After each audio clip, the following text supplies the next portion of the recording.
Hello दोस्तों, नमस्कार। कैसे हैं आप सभी? आशा है बढ़िया होंगे, स्वस्थ होंगे एंड पढ़ाई लिखाई भी अच्छे से कर रहे होंगे।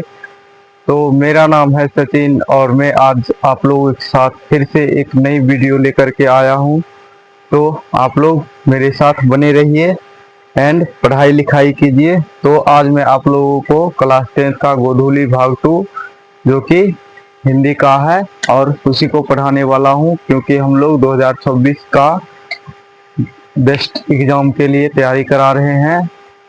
तो आप लोग अपना फोकस बोर्ड पे कीजिए और देखिए। चैप्टर का नाम, हिंदी का चैप्टर नाम है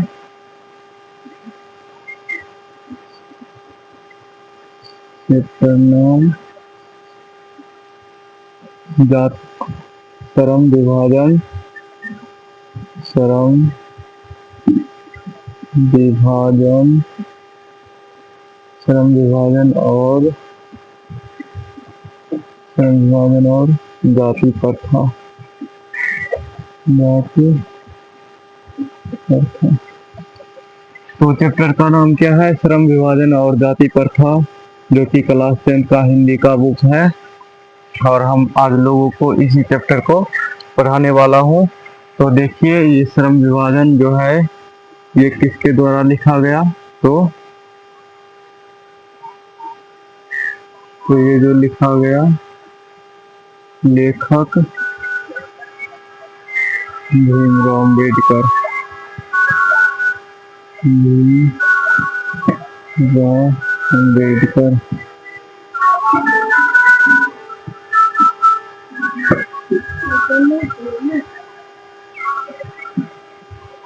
भीमराव अम्बेडकर डॉक्टर भीमराव अम्बेडकर। और भीमराव अम्बेडकर का जन्म देखते हैं।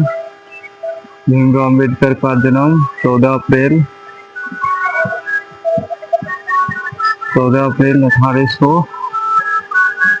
1891 ईस्वी में हुआ।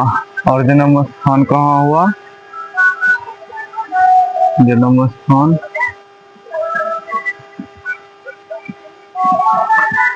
स्थान वो महू मध्य प्रदेश में जो हो जन्म हुआ। महू मध्य प्रदेश, जो कि मध्य प्रदेश में एक गांव है महू, वहीं पे जो है भीमराव अम्बेडकर का जन्म हुआ। और आप लोग जानते हैं भीमराव अम्बेडकर बहुत ही दलित जाति से आते हैं। तो उसी ने लिखा है ये श्रम विभाजन और जाति प्रथा। इसी को आज हम बिल्कुल ही बेसिक शब्दों में समझेंगे। तो मृत्यु देख लेते हैं।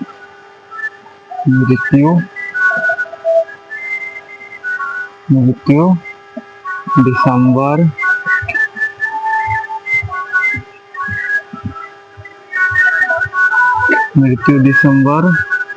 1956 ईस्वी में हुआ। मृत्यु कब हुआ? दिसंबर 1956 ईस्वी में। और कहाँ हुआ? दिल्ली में। दिल्ली में जो है बाबा साहब की मृत्यु हो गई। दिल्ली में मृत्यु हो गई। और बाबा साहब के पिताजी का नाम देखते हैं। पिता रामजी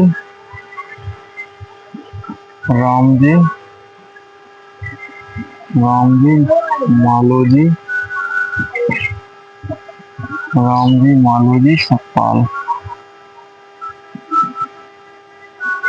तो भीमराव अम्बेडकर के पिताजी का नाम क्या था? रामजी मालोजी सकपाल। और माताजी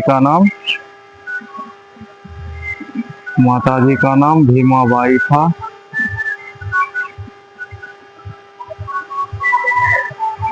भीमाबाई।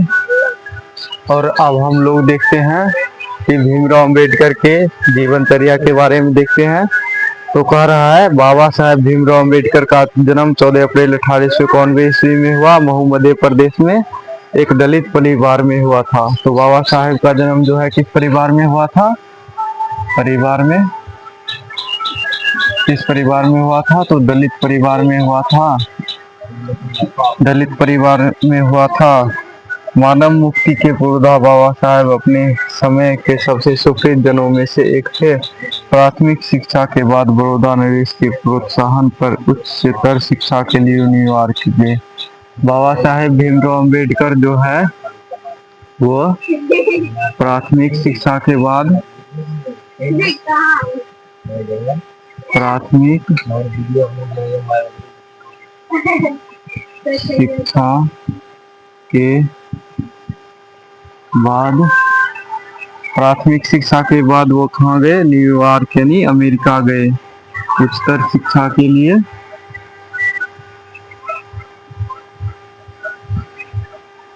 न्यूयॉर्क यानी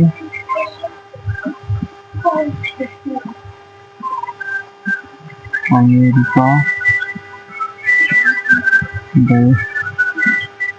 तो किस लिए गए थे न्यूयॉर्क? तो उच्चतर शिक्षा के लिए गए थे। उच्चतर शिक्षा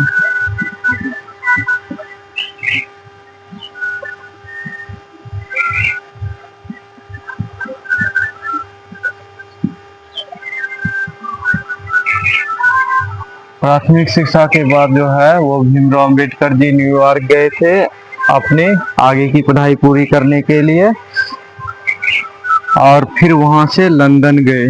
फिर जो है वो न्यूयॉर्क से कहाँ गए? लंदन गए। लंदन गए, लंदन न्यूयॉर्क से गए।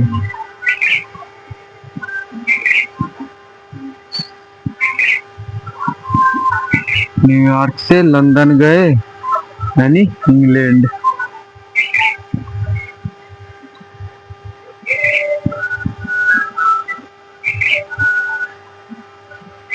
अमेरिका से कहाँ गए? इंग्लैंड गए। उन्होंने संस्कृत का धार्मिक, पौराणिक और प्रावैधिक वारमे अनुवाद के जरिए पढ़ा। और किसके जरिए पढ़ा? वारमे अनुवाद के जरिए, जो कि सांस्कृतिक, भारत की सांस्कृतिक और पूरा वैदिक वारमे के अनुसार पढ़ा। ऐतिहासिक सामाजिक क्षेत्र में अनेक मौलिक स्थापनाएं प्रस्तुत की, यानी समाज के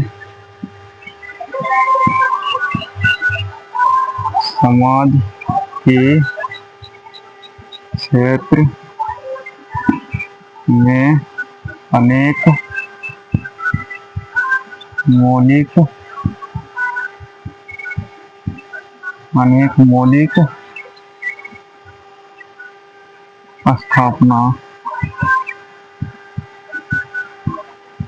स्थापना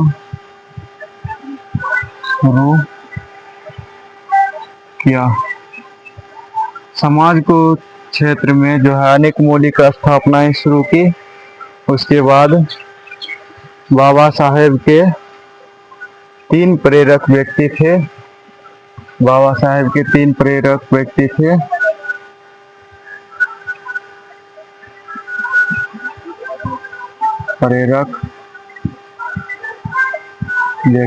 तीन प्रेरक व्यक्ति कौन कौन थे? तो 3 प्रेरक व्यक्ति बुद्ध, कबीर और ज्योतिबा फुले थे। कौन कौन? बुद्ध, कबीर और ज्योतिबा फुले।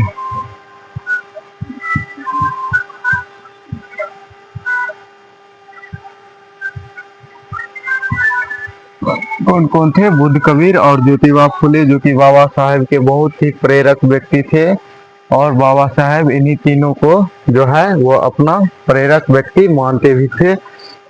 और देखते हम लोग आगे कर रहा है। भारत के संविधान निर्माण में उनकी महती भूमिका और एक निष्ठ संपन्न के कारण ही हम आज ने भारतीय संविधान का निर्माता कहते हैं। और बाबा साहेब को हम किस नाम से जानते हैं? भारतीय संविधान का निर्माता। भारतीय संविधान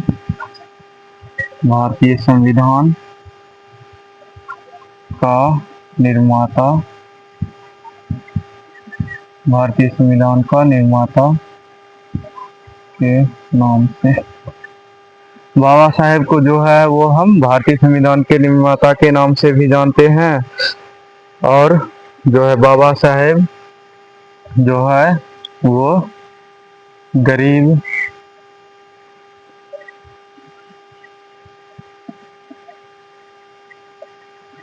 अछूत गरीब अछूत एवं स्त्रियों और मजदूरों को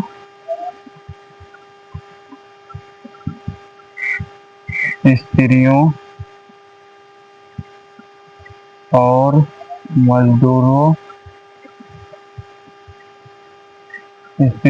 मजदूरों को जो है स्त्रियों और मजदूरों को मानवीय अधिकार सम्मान दिलाने के लिए मानवीय अधिकार दिलाने के लिए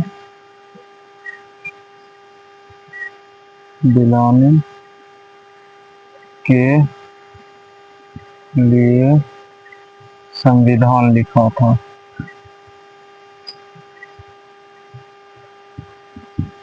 स्त्री पुरुष और मजदूर को जो है वो अधिकार दिलाने के लिए बाबा साहेब ने संविधान लिखा था। और बाबा साहेब ने अपने जीवन में कई सारे पुस्तकें भी लिखे थे, जो कि पुस्तक का नाम है बाबा साहेब की प्रमुख पुस्तक एवं रचना भाषण है, जो कि है the caste in India, their mechanism. अधिक सारे बहुत ही भाषण लिखे थे, जो कि इंग्लिश में ही लिखे थे बाबा साहेब। तो हम लोग बोर्ड पे देखते हैं और लिखते हैं। तो बाबा साहेब ने अपने भाषण बहुत सारे प्रमुख रचनाएं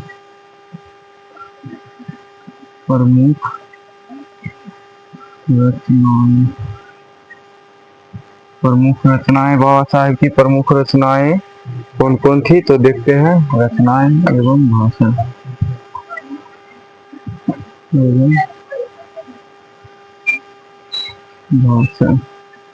तो बाबा साहेब की प्रमुख रचनाएं एवं भाषण कौन कौन थी? The caste in India,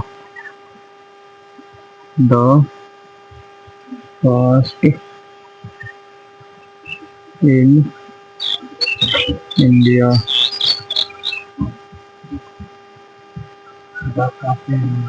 the caste in India एवं their mechanism,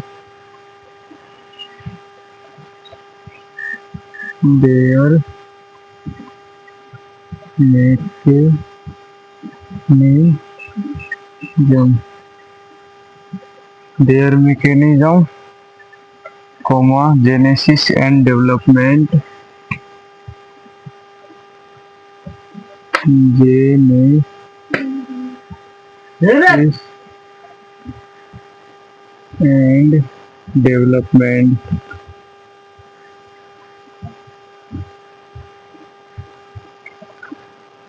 genesis and development, क्योंकि बहुत सारे भाषण लिखे थे बाबा साहेब।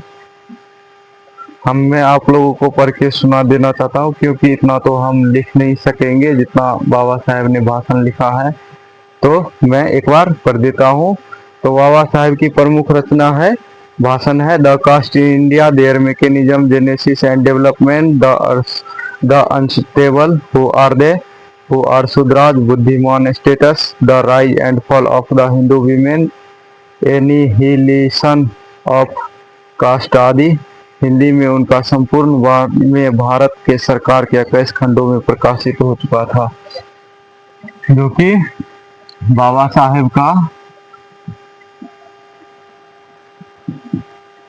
साहेब का जो है वो 12वीं कितने खंडों में 21 प्रकाशित हुआ था? तो 21 खंडों में। बाबा साहब अम्बेडकर जो है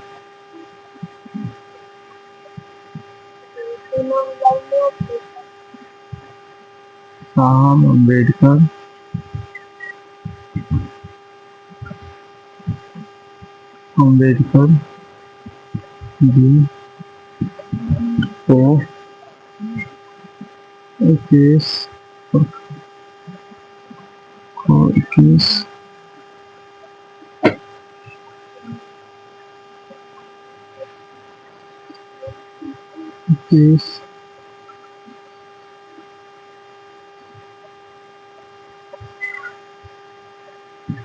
संपूर्ण बार में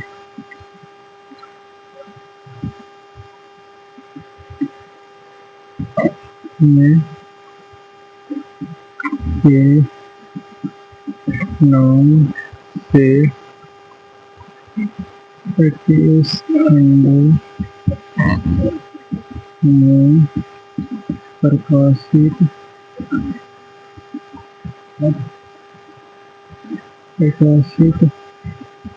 हुआ। बाबा साहब अम्बेडकर जी को संपूर्ण वार्मे के नाम से भी जानते थे और ये जो है 21 खंडों में प्रकाशित हो चुका था, जो कि एक बुक लिखा था संपूर्ण वार्मे। और यह प्रस्तुत पाठ Baba Saheb annihilation of the cast, जो कि ललई सिंह यादव द्वारा किए गए हिंदी में रूपांतरण है। हम लोग देखते हैं द एनिहिलेशन ऑफ कास्ट जो है वो भाषण लिखे थे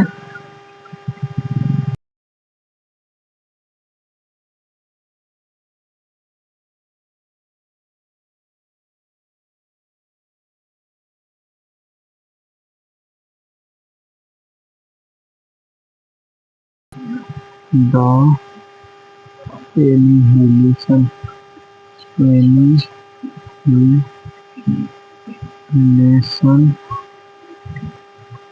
ऑफ कास्ट का हिंदी में रूपांतरण ललई सिंह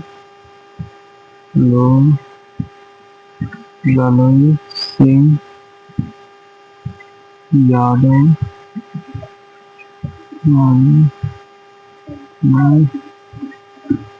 किया था। तो देखिए बाबा साहेब का भाषण जो है वो द एनिहिलेशन ऑफ कास्ट, इसका हिंदी में रूपांतरण जो किया था वो हिंदी में जो रूपांतरण किया था वो किया था ललई सिंह यादव के द्वारा हिंदी में रूपांतरण किया था, जो कि जाति भेद एवं जाति तोरक मंडल का वार्षिक सम्मेलन है। जाति भेद का अनुच्छेद से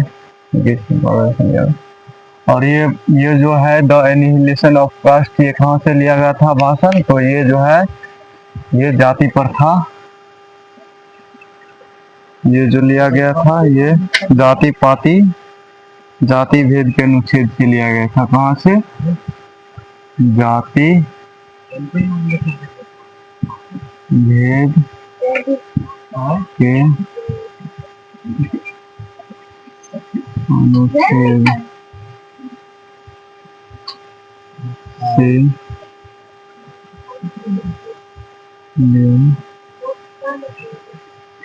ये जो है द एनिहिलेशन ऑफ कास्ट, ये कहाँ से लिया गया था? तो ये जाति भेद के अनुच्छेद से लिया गया था, जो कि हिंदी में रूपांतरण किसके द्वारा किया गया? ललई सिंह यादव के द्वारा किया गया था। यह भाषण 1936 के अध्यक्षीय भाषण के रूप में तैयार किया गया। यह भाषण कब लिखा गया था द एनिहिलेशन ऑफ कास्ट? तो ये 1936 में लिखा गया था, जो कि अध्यक्ष के भाषण के तौर पर लिखा गया था 1936 में। 1936 में यह भाषण 1936 में यह भाषण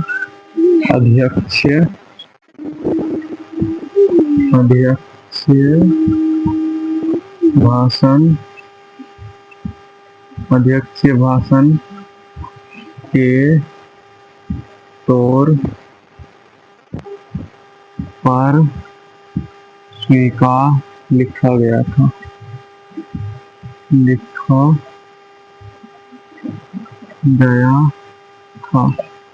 ये भाषण द एनिहिलेशन ऑफ कास्ट, ये जो लिखा गया था कब लिखा गया था? 1936 ईस्वी में। और यह भाषण क्यों लिखा गया था? तो एक अध्यक्ष का भाषण के तौर पर लिखा गया था, क्योंकि ये भाषण एक अध्यक्ष के द्वारा दिया जा रहा था। और हम लोग आगे बढ़ते हैं। कह रहा है, परंतु इस क्रांतिकारी दृष्टि से आयोजकों की पूर्णतः सहमति न बन सकने के कारण सम्मेलन स्थगित हो गया। और यह जो भाषण का सम्मेलन चलाया था, जो यह भाषण का सम्मेलन जो है वह जो है सहमति लोगों की इसकी क्रांतिकारी में लोगों को नहीं जुड़ने के कारण से जो है यह भाषण स्थगित हो गया था और रुक गया था बीच में ही। तो बाबा साहेब ने इसको छोड़ दिया। और हम लोग आगे देखते हैं। कराए और यह न पढ़ा जा सका, और ये भाषण नहीं पढ़ा जा सका है। बाद में बाबा साहब ने इसे स्वतंत्र पुस्तिका का रूप दिया। और इसी भाषण को जो है बाबा साहब ने एक किताब लिखा, द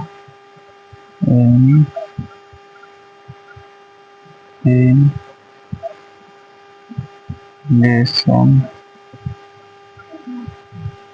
ऑफ कास्ट का एक किताब लिखा। इसी भाषण का एक किताब लिखा था, जिसका स्वतंत्र पुस्तिका का रूप दिया था। किसका रूप दिया था? स्वतंत्र पुस्तिका। स्वतंत्र पुस्तिका।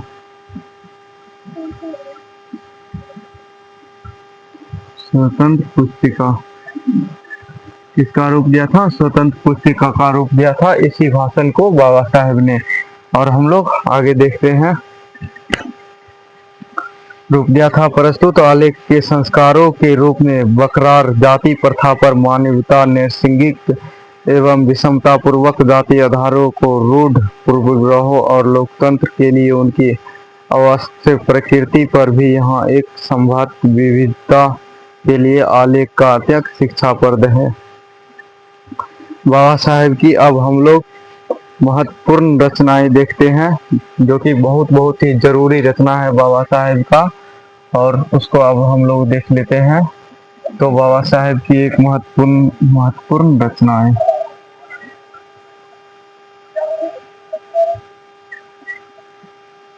महत्वपूर्ण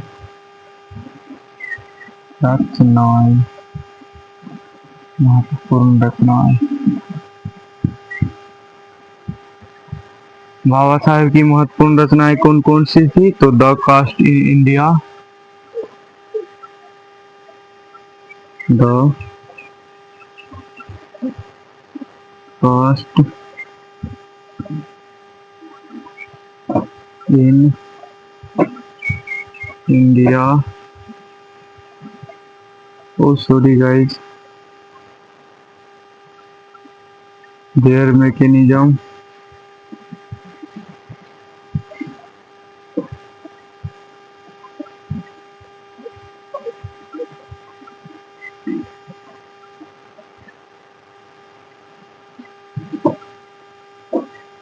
सॉरी गाइज, हम लोग एक बार देख चुके हैं इसको, इसलिए महत्वपूर्ण रचनाएं हमने ऊपर पहले ही पढ़ा दिया है।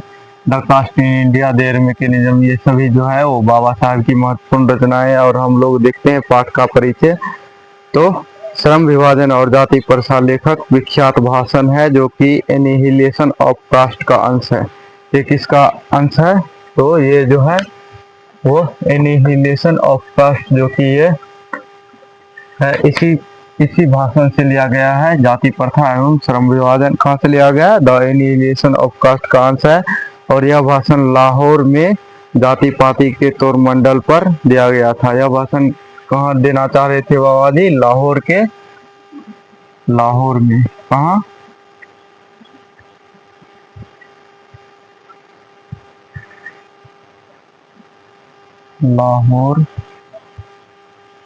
लाहौर में जो है यह भाषण भाईचारा होने के लिए जो है ये भाषण दिया जा रहा था, जो कि अध्यक्ष का भाषण था। और जाति पाति तोरक मंडल के वार्षिक सम्मेलन लाहौर में जाति पाति जाति तोरक के वार्षिक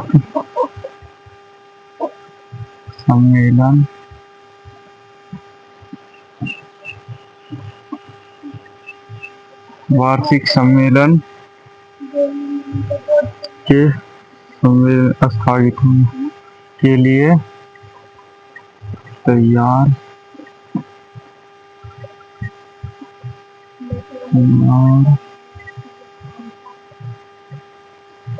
किया गया था। यह भाषण जो है द कास्ट इन एनिहिलेशन, ये किस लिए तैयार किया गया था? तो ये जो है वो लाहौर में जो है भाईचारा के लिए तैयार किया गया था, जिसका मुख्य सूचना जो था वो जाति पाति तोरक मंडल को सुधारना था, क्योंकि पहले के समय में जो है वो बहुत ही जाति पात का जो है भेदभाव करता था। तो हम लोग आगे बढ़ते हैं। लेखक ने इस आलेख के माध्यम से लोगों को मानवीयता, सामाजिक सद्भावना, भाईचारा जैसे मानवीय गुणों का विकास करने के लिए प्रयत्न किया। बाबा साहेब जी जो है वह भाईचारा को बनाए रखने के लिए जो है यह भाषण लिखा था, और आदर्श समानता, स्वतंत्र भाईचारा का होना आवश्यक है।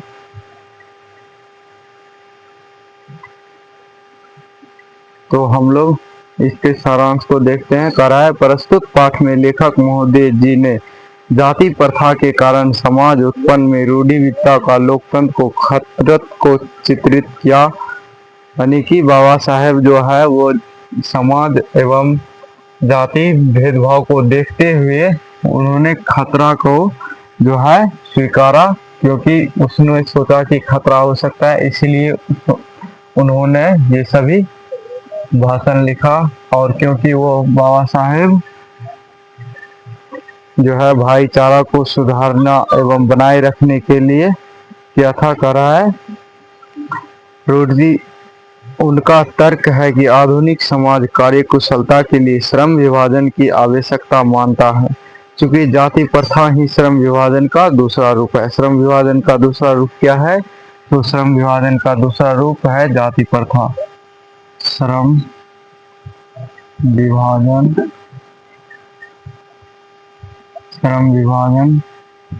का दूसरा रूप जाति प्रथा है। क्या है श्रम विभाजन का दूसरा रूप? जाति प्रथा है। श्रम विभाजन का दूसरा रूप जाति प्रथा है। एवं परंतु जाति प्रथा के कारण श्रमिकों का अस्वाभाविक विभाजन विविध वर्गों के एक दूसरे की अपेक्षा ऊंच नीच भी करार देती है, और जाति प्रथा जो है वह ऊंच नीच का करार देती है, जो विश्व के किसी भी समाज में नहीं पाया जाता है। और विश्व के किसी भी समाज में जो है ऊंच नीच का करार नहीं दिया जाता है, लेकिन हमारे भारत में जो है वो आदमी एक दूसरे को अपने से ऊंच नीच समझने लगते हैं। कराया और स्वाभाविक श्रम विभाजन के कारण मनुष्य स्वतंत्र रूप से अपनी पेशा का चुनाव नहीं कर सकता। यानी कि कह रहा है श्रम विभाजन के कारण, श्रम विभाजन में एकता नहीं होने के कारण जो है मनुष्य अपनी पेशा का चुनाव नहीं कर सकता। मनुष्य अपनी पैसा का चुनाव नहीं कर सकता।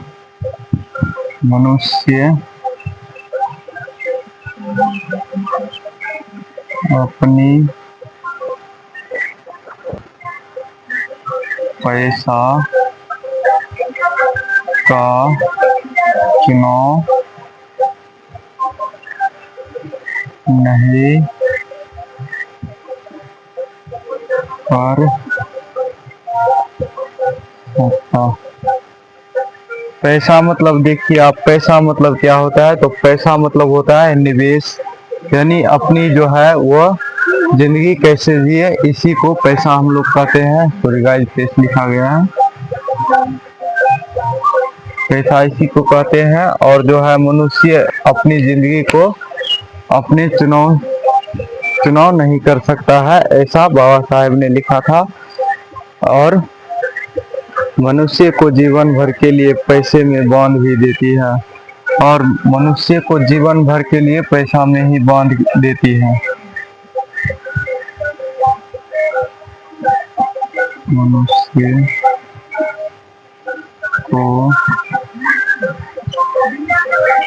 जीवन भर के लिए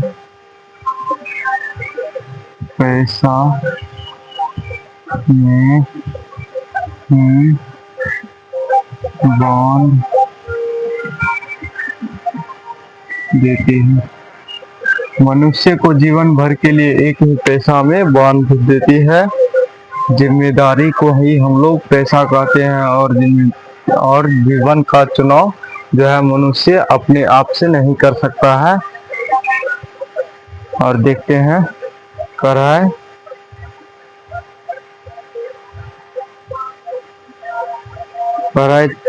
चुप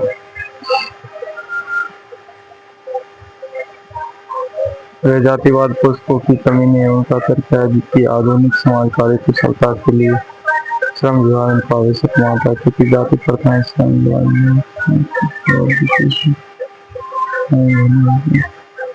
भले ही पैसा अनुपयुक्त और अपर्याप्त होने के कारण वह भूखे मर जाए, पैतृक पैसा में वह परंपरागत नहीं हो सकता। इसके बाद भी चुनाव करना पड़ता है क्योंकि बाबा साहेब जी कह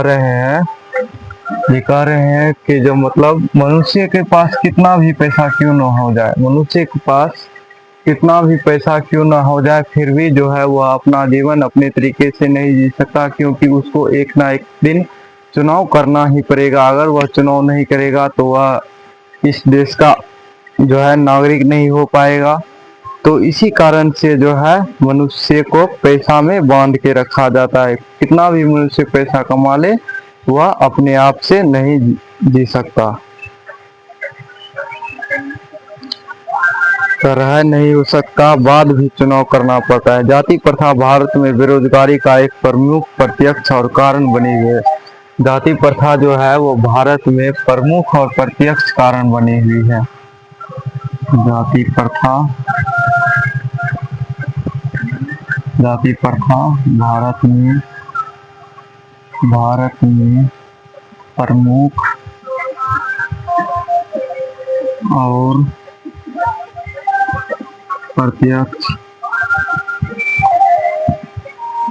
प्रत्यक्ष कारण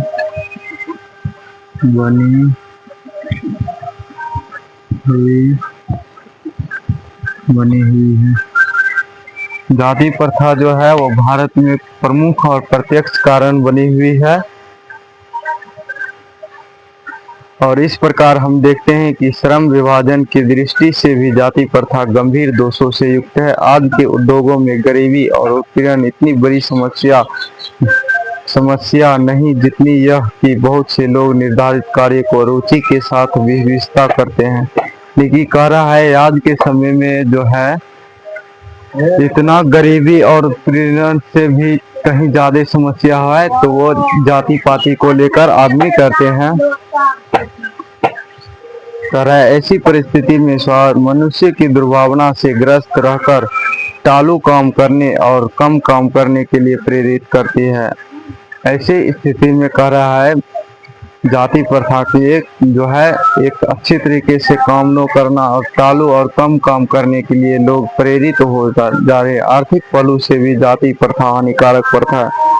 कह रहा है हमारे जीवन के पहलू से भी जाति प्रथा जो है वो बहुत ही हानिकारक प्रथा है। लेखक की दृष्टि में आदर्श समाज स्वतंत्रता, समानता, भारतीयता पर आधारित होता है। भ्राता अर्थात भाईचारे में किसी को क्या आपत्ति परिवर्तन समाज के एक छोर से दूसरे छोर तक संचित हो सके। दूध पानी के मिश्रण की तरह भाईचारे का यही वास्तविक रूप है। भाईचारे का वास्तविक रूप है क्या है तो दूध पानी की मिश्रण की तरह। भाईचारे का वास्तविक रूप भाईचारे का वास्तविक रूप दूध पानी की